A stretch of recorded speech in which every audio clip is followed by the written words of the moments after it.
नमस्कार बच्चों, good morning. और सब ठीक है ना? जैसे मुझे उम्मीद होगी कि आप भी इस समय स्वस्थ होंगे और सही तरीके से वीडियो को देख रहे होंगे और वीडियो को देखने के बाद सही तरीके से अपने घर काम को पूरा कर रहे होंगे। उसी कड़ी को पढ़ाते हुए तीसरा पाठ लेने जा रहा हूँ, घन घातांक तथा घनमूल। इसका पहला वीडियो हमने देखा जिसमें घातांक के अर्थ को समझे, साथ में घातांक के नियम और उस पर आधारित प्रश्न संग्रह 3.1 किया। अब उसी कड़ी को आगे बढ़ाते हुए चलने जा रहे हैं। आइए ब्लैक बोर्ड पे देखते हैं पहला मुद्दा क्या है। तो देखिए, पहला पॉइंट है आपका संख्या के घातांक। यानी संख्या के घातांक के स्थान पर कौन सा? m/n। स्वरूप में परमेय संख्या हो तो ऐसी संख्या का अर्थ क्या होता है, ये आपको जानना है इस वीडियो में। तो देखिए हमने कौन से नियम का प्रयोग किया है। देखिए, a के घाते m और पूरे घात n बराबर होता है नियम। ये दोनों घातांक घात है, दोनों गुना जो है a घाते m n होगा। इस नियम का उपयोग करके हमें संख्याओं का अर्थ लिखना है। तो संख्या पर लिखा हूँ 8 के घाते 2 पूरे घाते 1/3 बराबर। जैसे हमने कोष्टक खोला तो 8 के ऊपर जो 2 घात था इसका गुणा किस में हो गया? 1/3 में। यहाँ जो दिखाया हूँ 8 घाते 2 गुणे 1/3। अब 2 की 6 संख्या 1 होती है, या मालूम है 2 × 1 यानी 2 होता है। अब अंश का गुणा कर दिया, हर घात 2 × 1 = 2, 1 × 3 यानी 8 की घात क्या हो गया? 2/3। अब इस संख्या का अर्थ हम कितने प्रकार से लिख सकते हैं? 2 प्रकार से लिख सकते हैं, ला सकते हैं। जैसे पहला देखिए लिखा हूँ 8 के घाते 2/3 को हमने थोड़ा सा इसको अलग कर दिया घात को, तो क्या हो गया? 8 के घाते 2 और पूरे के घाते 1/3 यानी 8 के घाते 2 यानी क्या होता है? ये वर्ग, और 1/3 होता है घनमूल, यानी 8 के वर्ग का घनमूल। ये संख्या का अर्थ होगा। यहाँ लिखेंगे 8 के वर्ग का घनमूल, ये हो गया इस संख्या का अर्थ। अब उसी संख्या को देखो, मैं यहाँ फिर से करें थोड़ा अलग किए। 8 के घाते 2/3 संख्या वही है, घातांक वही है, बस इसको हमने घात को बदला गया है। 8 के घाते 1/3 के ऊपर घात 2 यानी 1/3 का अर्थ होता है कि घनमूल और 2 का होता है वर्ग, यानी 8 के घनमूल का वर्ग। ये हो जाएगा इस संख्या का अर्थ। तो यहाँ लिख देंगे 8 के घनमूल का वर्ग। इस प्रकार हम लोग संख्या को 2 अलग प्रकार से लिख सकते हैं। उसके बाद एक और सवाल लिया हूं, देखिए 27 के घाते 4/5। अब जैसे इसको मैं तो इस रूप में लेके आ रहा हूं जो घातांक का नियम है, तो 27 के घाते 4 पूरे घात 5 यानी 27 के चौथे घात का ये कौन सा मूल रहेगा? 5वां मूल। ये संख्या का अर्थ रहेगा 27 के चौथे घात का 5वां मूल। यहाँ लिख देंगे 27 के चौथे घात का कौन सा मूल? तो 5वां मूल। आई बात समझे? उसी प्रकार इस संख्या का अर्थ दूसरी तरीके से लिख रहे हैं। 27 के घाते 4/5 अर्थात 27 के घाते 1/5 और पूरे घात ले लिए 4, यानी 27 के 5वें मूल का कौन सा घात होगा? ये चौथा घात। तो यहाँ लिख देंगे 27 के 5वें मूल का चौथा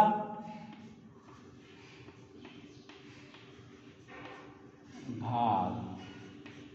इस प्रकार हम लोग संख्या का अर्थ देख सकते हैं। अब उसी आधार पर हम प्रसंगत 302 में जाते हैं, जहाँ पे सारणी बना दी गई है और प्रत्येक सवाल के 2 अर्थ लिखना है। तो पहला हमारा उसमें सवाल ये है 225 के घाते 3/2, ये सवाल है। इसका जब हमने अलग किया इसका नियम के अनुसार 225 के घाते 2 के घात 3, यानी 1/2 का अर्थ होता है वर्गमूल और 1/3 का अर्थ होता है घनमूल। तो 225 के वर्गमूल का घन, 3 का अर्थ होता है घन। यहाँ लिख देंगे 225 के वर्गमूल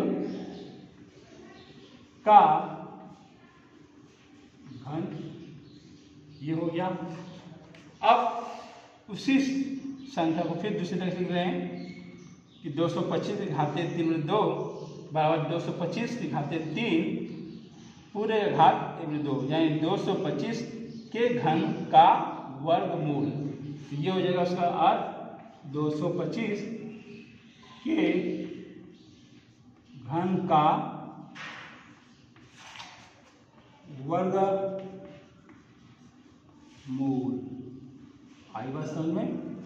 और उसी में एक सवाल और दे रहा हूं, तीसरा सवाल देखिए, लिखा गया है 81 के घाते 6/7। और जब इसका विस्तारित रूप किया और 81 के घाते 6 और 1/7, यानी 81 के छठे घात का 7वां मूल। यहाँ लिख देंगे, जैसे ये सवाल है उसी प्रकार ये भी है 81 के छठे घात का कौन सा मूल, तो 7वां मूल। और उसी प्रकार दूसरा इसका लिख रहे हैं 81 के घाते 6/7, इसको एक घाता के नियम में बदलेंगे तो 81 घाते 7 पूरे घात 6, यानी 81 के 7वें मूल का छठा घात। यहाँ लिख देंगे 81 के 7वें मूल का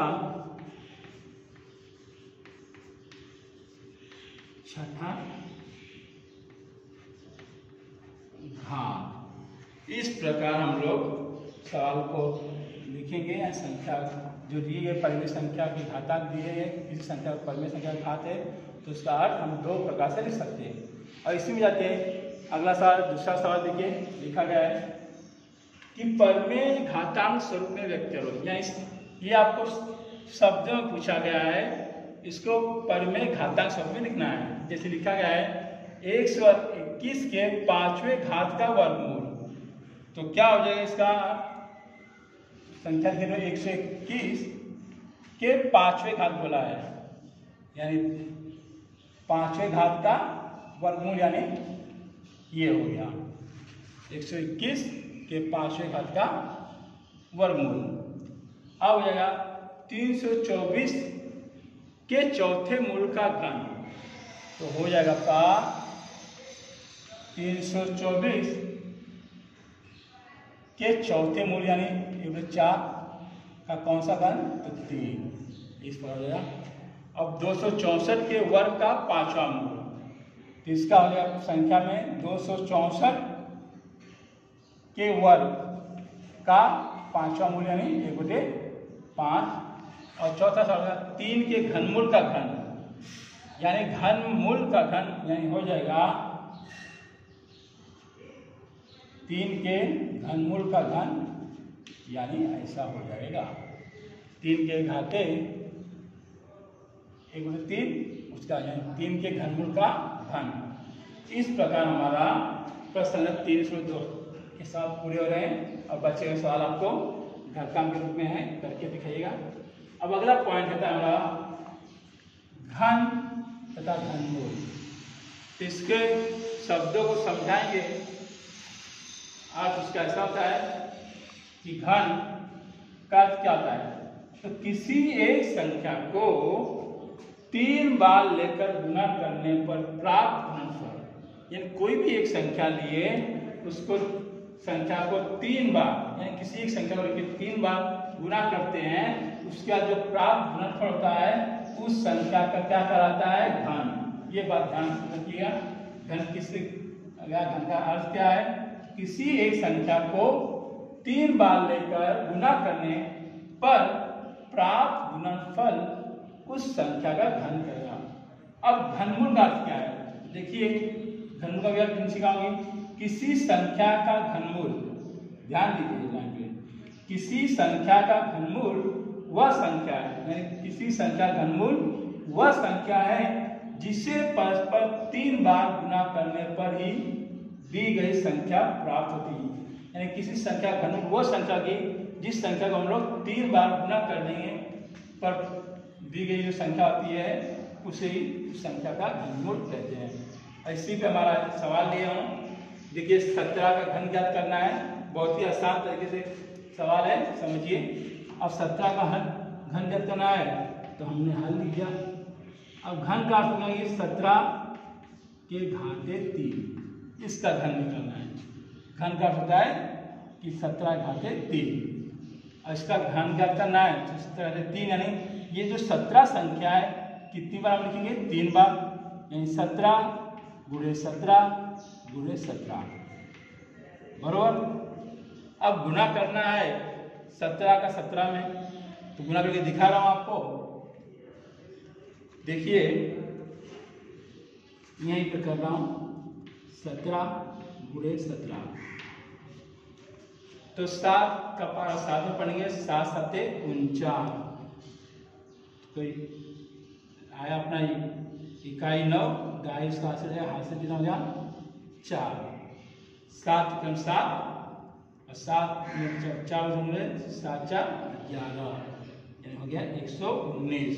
अब एक संख्या कम हो गई तो उसको नीचे हम लोग क्रॉस कर देते हैं। अब 1 का 7 में करिए, 1 7 7, 1 7 7, 1 1 कम 1। अब जोड़ देंगे 9 का 9 ऐसा ही, 7 और 1 8 और 1 1 2, यानी हो जाएगा ये दोनों संख्या का गुना कितना हो जाएगा? 289। और बचा कौन संख्या है? 17 बरोबर। और इस 289 में फिर 17 गुना करेंगे, उसके लिए इधर दिखा देगा आपको। 289 गुणे 17 यानी 7 9 63, हासिल आएगा आपका 6 बरोबर। 7 8 56, 56 में 6 को जोड़ेंगे तो 57 58 59 60 61 62, यानी 56 6 62, तो यहाँ पे 2 हासिल 6 रहेगी। 7 दूनी 14, 14 और 6 20। अब एक संख्या कम कर दिए, अब बचा क्या? 1 का गुना करेंगे 9 में तो 9 ही आएगा, 1 का 8 में करेंगे तो 8 ही आएगा, और 1 का कम 1 में करेंगे तो 1 ही आएगा बरोबर। अब हो जाएगा 1 का 2 है 2, अब हो जाएगा 3 का 3, 9 2 11, हासिल बचा 1, तो 1 यहाँ लिख दिए, 1 और 8 1 9 2 2 4, तो कितना आ गया आपका उत्तर? 4 9 1 3। लास्ट में लोग उत्तर लिख सकते हैं कि 17 का घन बराबर 4913। इस प्रकार हम लोग 17 घन क्या करते हैं? धनात्मक संख्या ली। पिछली में एक और सवाल लिया हूँ, ऋणात्मक संख्या लिखे कि -6 का घन ज्ञात करिए। तो -6 ये घन ज्ञात करना है, तो घाते 3, और -6 कितनी बार लिखोगे? ये 3 घात दिया है तो 3 बार लिखेंगे, -6 बराबर। अब ये आप लोग को पहले ही नियम बता दिया कि जब माइनस का गुणा माइनस में करते तो क्या होता है? प्लस, और 6 कम 6 का 6 में गुणा कर दिए तो 6 6 36, और माइनस प्लस नहीं हो जाएगा 36 गुणे -6। अब इस 6 का गुणा करें 36 में तो ये माइनस है, ये प्लस, तो प्लस माइनस हमेशा माइनस होता है। 6 का 6 गुणा करिए, 6 6 36, हासिल बचा 3, 6 18 18 में 3 जोड़िए तो 19, 20, 21 यानी हो जाएगा आपका 216। यानी उत्तर लिख सकते हैं आप कि -6 का घन कितना मिलेगा आपको, -216। इस प्रकार हम लोग -6 का घन ज्ञात करते हैं। अब उसी दरम्यान एक और सवाल करने जा रहा हूँ, 2/5 का घन, यानी ये संख्या कैसी आपकी होगी, ऋणात्मक संख्या, इसका घन ज्ञात करना है। तो लिखेंगे यहाँ पे हल, अब लिख देंगे 2/5 का घन बराबर, यानी हो जाएगा, इसको भी लिखेंगे तो 5 कितनी बार, 3 बार, 2/5 गुणे 2/5 गुणे 2/5 बराबर। तो पहले हम ये दो संख्या ले लेते हैं, देखिए यहाँ पे 2/5 गुणे 2/5, यानी अंश का अंश में क्या करेंगे, हर का हर में, तो 2 दूनी 4, 5 बचे 25, तो कितना आ जाएगा इसका, ये दोनों गुणा करने कितना मिलेगा आपको, तो 4/25, बचा कौन, 1 2/5 बराबर। इसी 2/5 का गुणा करेंगे फिर से, 4/25 गुणे 2/5, यानी इसका जब गुणा कर देंगे 4 दूनी 8। अब 25 का पार आपको नहीं आ रहा है, लेकिन 5 का है तो 5 का गुणा कर देंगे 25 में, 5 बचे 25, हासिल 2, 5 दूनी 10, 2 12, कितना हो गया 125। तो आ गया आपका उत्तर 8/125। उत्तर लिख सकते हो आप यहाँ पे कि 2/5 का घन कितना हो जाएगा, 8/125। ये हो गया आपका तीसरा जो ऋणात्मक संख्या। उसी में ले रहे हैं दशमलव वाली संख्या, यानी 1.2 का घन ज्ञात करो। तो ये देख लीजिए, हल करने जा रहा हूँ 1.2 का घन, यानी दशमलव वाली संख्या है, और इसको भी 1.2 का घन 3 है, तो 1.2 कितनी बार हो गई, 3 बार, 1.2 गुणे 1.2 गुणे 1.2 बराबर। अब गुणा कैसे करना है, ध्यान दीजिए, ये 1.2 गुणे 1.2, ये हमने दो संख्या का पहले गुणा करने जा रहे हैं, फिर तीसरी संख्या की है। अब 2 दूनी 4, 2 एकम 2, एक संख्या कम हो गई, तो 1 दुआएं 2, 1 एकम 1। अब जोड़ देंगे इसको, 4 को 4, 2 2 4, 1 को 1। अब दशमलव कहाँ लाना है, देखिए यहाँ पर एक अंक पे दशमलव है, यहाँ पे भी एक अंक है, यानी ये एक अंक पे दशमलव 1 और ये एक अंक पे दशमलव 1 मिला कितना हो गया, 2 अंक पे दशमलव, यानी हो जाएगा आपका ये कितने दशमलव हो जाएंगे, कितने अंक पे, 1 अंक पे 2, यानी यहाँ से जब दाहिने से बाएं तरफ जाएंगे तो संख्या गिनेंगे, 2 संख्या के बाद दशमलव आना है, यानी ये पहली संख्या, ये दूसरी संख्या, दशमलव हो गया 1.44। अब इस 1.4 में बचा कौन है, 1.2 को गुना करेंगे, तो यहाँ कर सकते हैं, देखिए 1.44 गुणे 1.2, अब गुना करेंगे, 2 चौके 8, 2 चौके 8, 2 एकम 2, एक संख्या कम कर दी हमने, 1 चौके 4, 1 चौके 4, 1 एकम 1, इसको जोड़ देंगे तो हो जाएगा 8 का 8, 8 4 12, हासिल 1, 2 1 3, 3 4 7, 1 का 1। अब दशमलव लाना है, तो देखिए यहाँ पे 2 अंक पे है, यहाँ पे 2 और 1 कितना हो गया 3, तो फिर हम दाईं तरफ से बाईं तरफ जाएंगे, 1 2 3, तो यहाँ पे जाएगा दशमलव, यानी यहाँ पे लिख देंगे हम लोग 1.44 गुणे 1.2, तो इसका गुणा किए तो 1.728, तो उत्तर लिख सकते हो आप 1.2 का घन बराबर 1.728। अब यहाँ तक हो गया है, बंद कर दिए। अब इसके आगे हम आपको क्या क्या सिखाए, तो आपको मैंने ये सिखाया कि पहले की संख्या घातांक के स्थान में परिमेय संख्या देखिए, उसका किस प्रकार अर्थ लिखे, तो उसका हमने 2 अलग अलग प्रकार से अर्थ करके सिखाए और उसी पर आधारित पर संग्रह 3.2 के प्रश्नों को हल किए।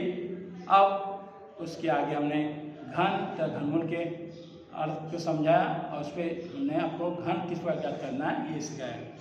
और बाकी जो इसमें बचे हुए सवाल हैं आपको घर काम है करके आप शुक्र को अपने ग्रुप को भेजिए और हम उसे चेक करके बता देंगे कि सही है या गलत। तब तक के लिए मैं आपसे विदा लेता हूँ। जय हिंद, जय भारत।